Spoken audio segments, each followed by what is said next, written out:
hari ini dia ingin melakukan pra-observasi. Jadi sebelum ke kelas, dia ingin cek beberapa hal. Yang pertama, dari tujuan pembelajaran, kira-kira tujuan pembelajaran yang sudah Pak siapkan apa ini? Oke, terima kasih Pak Gede atas waktunya. Tujuan pembelajaran yang sudah siapkan di kelas 12 IPS 2 yaitu peserta didik mengidentifikasi kritik sastra dan esai. Jadi dapat yang simpulkan tujuan pembelajaran hari ini adalah peserta didik mampu mengidentifikasi kritik sastra dan esai. Iya. Nah, selanjutnya ada area pengembangan yang ingin Bapak capai dari tujuan pembelajaran tersebut nanti. Area pengembangan yang ingin Tiang capai adalah yang pertama, kemampuan siswa dalam mengidentifikasi kritik sastra dan esai. Yang kedua, mengidentifikasi ciri-ciri kritik sastra dan mengidentifikasi ciri-ciri esai. Selanjutnya, peserta didik mampu membedakan antara kritik dan esai. Ya, jadi dapat yang tangkap kalau salah satunya itu adalah membedakan kritik sastra dan esai. Nah, itu kita capai melalui mengidentifikasi ciri-ciri dari kritik sastra dan esai. Dan selanjutnya strategi yang Bapak siapkan nanti apa? Strategi yang dipakai di kelas 12 IPS 2 itu, di sini saya mempergunakan RPP, di mana RPP itu yang memuat KSE dan berdiferensiasi media pembelajaran melalui Google Form. Iya, jadi sudah termuat di dalamnya kompetensi sosial emosional dan berdiferensiasi serta menggunakan Google Formulir. Ya, saya rasa strategi yang Bapak persiapkan sudah cukup matang. Jadi saya yakin Bapak pasti bisa melaksanakan kegiatan pembelajaran dengan baik. Terima kasih Pak untuk waktunya dalam kegiatan pra-observasi ini. Nanti mari kita lanjutkan di kelas dalam kegiatan observasi. Terima kasih Pak. Ya, sudah Pak.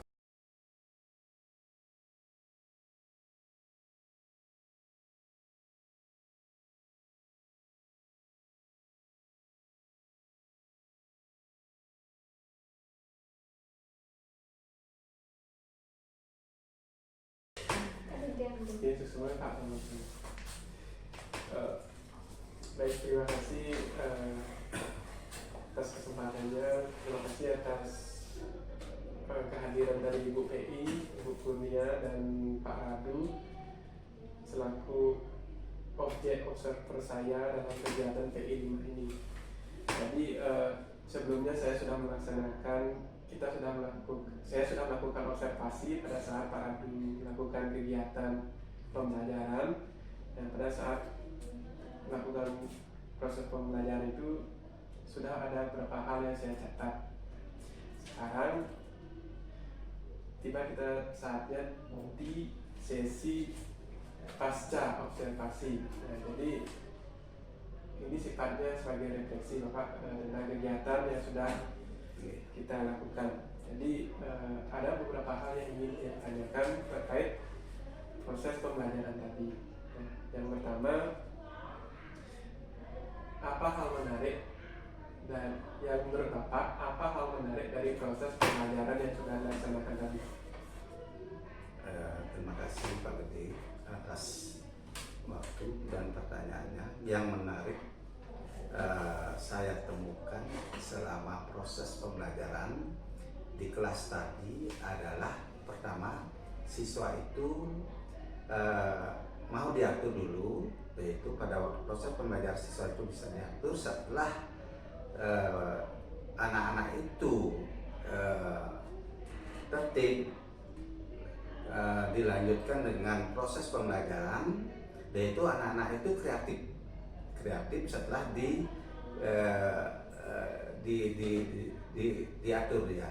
Yaitu pada waktu proses pembelajaran kita berikan suatu materi, anak-anak itu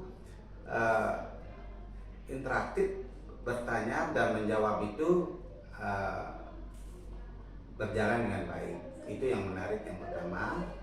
Yang kedua, yang dapat saya temukan yang cukup menarik di dalam proses pembelajaran tadi, anak-anak itu berkolaborasi dengan baik. Berkolaborasi dengan baik, di mana anak-anak itu dari anak-anak yang tidak kreatif menjadi kreatif, dibantu oleh temannya. Salah satu temannya saya tunjuk sebagai fasilitator di sana. Di sana dia memberikan motivasi teman-temannya yang tidak kreatif. Itu yang menarik bagi saya.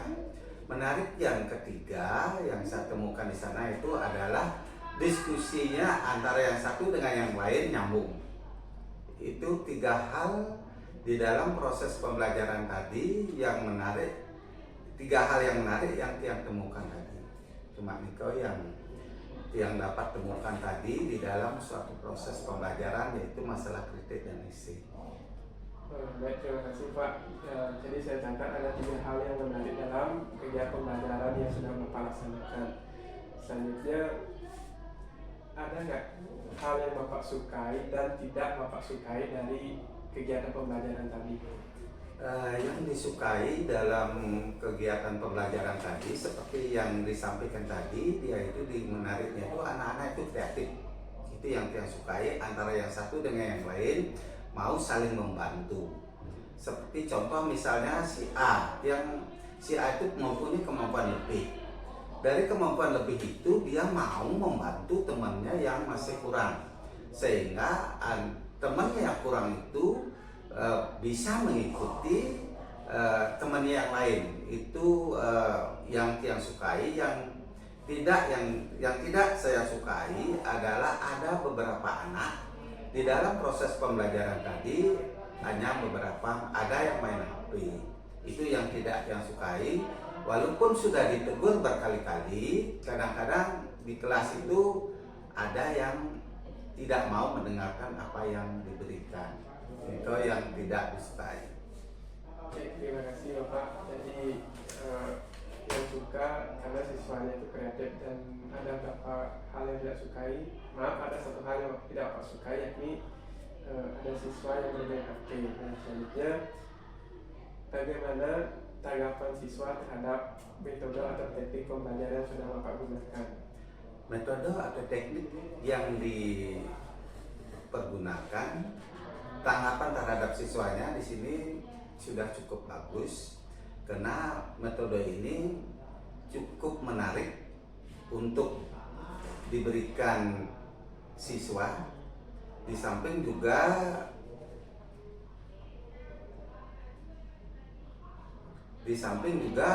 tanggapan siswa itu memberikan respon yang positif terhadap proses pembelajaran tadi. Ya, saya juga ikut senang dengannya Pak.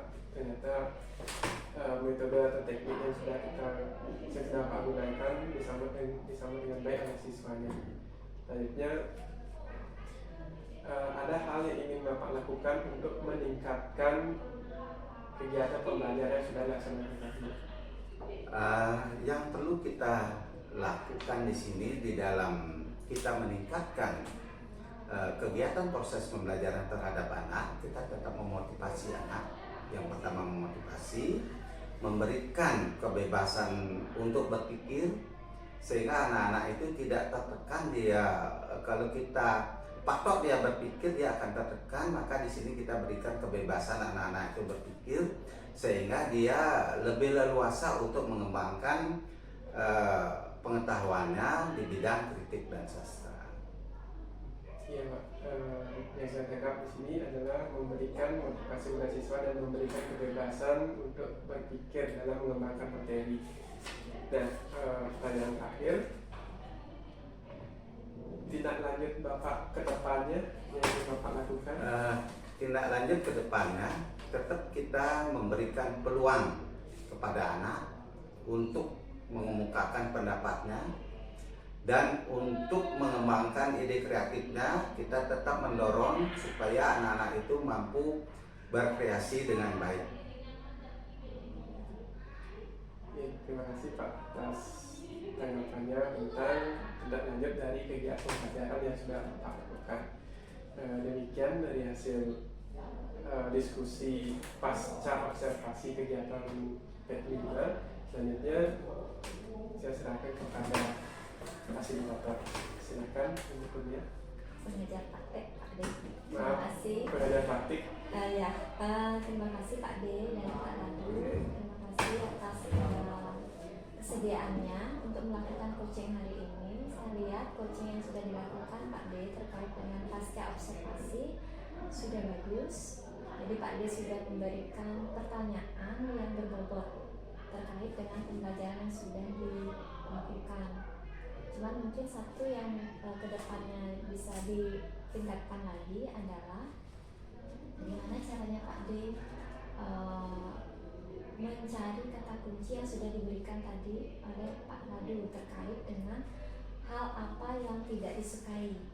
Nah, semestinya tadi Pak D langsung menindaknya lanjuti terkait dengan hal yang tidak disukai Pak D barusan. Misalkan Pak D-nya tidak suka terhadap siswa yang main HP.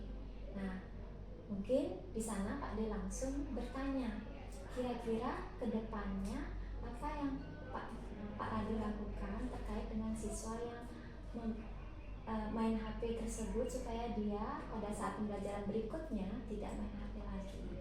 Nah, Pak D tadi harusnya bisa memberikan pertanyaan terkait jawaban yang tadi Pak Radu sudah berikan.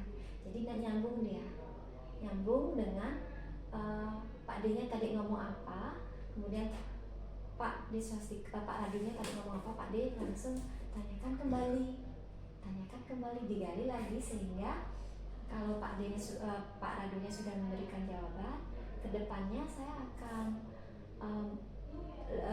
mengumpulkan HP-nya, kemudian supaya siswa hanya fokus untuk pembelajaran. Jadi lebih lagi mereka terlibat aktif, banyak lagi yang siswa yang lebih aktif dibandingkan ada yang siswa yang bermain HP. Nah, itu solusi yang Pak Radu langsung berikan. Nah, terkait coaching itu adalah bagaimana kita menggali permasalahan tanpa memberikan solusi. Yang memberikan solusi adalah bapaknya langsung. Bapaknya menjawab, bapaknya langsung memberikan solusi. Kita hanya menggali. Jadi kedepannya mungkin gitu, bisa ditambahkan lagi untuk berikutnya. Ya, Pak D, terima kasih banyak sudah memberikan pertanyaan yang berbobot tadi itu sangat sudah bagus. Memberikan pertanyaan berbobot, cuman mungkin diimbangi dengan mengikuti pertanyaan berikutnya dengan kata kunci yang sudah diberikan. Oke, terima kasih. Itu aja yang bisa saya sampaikan. Terima kasih.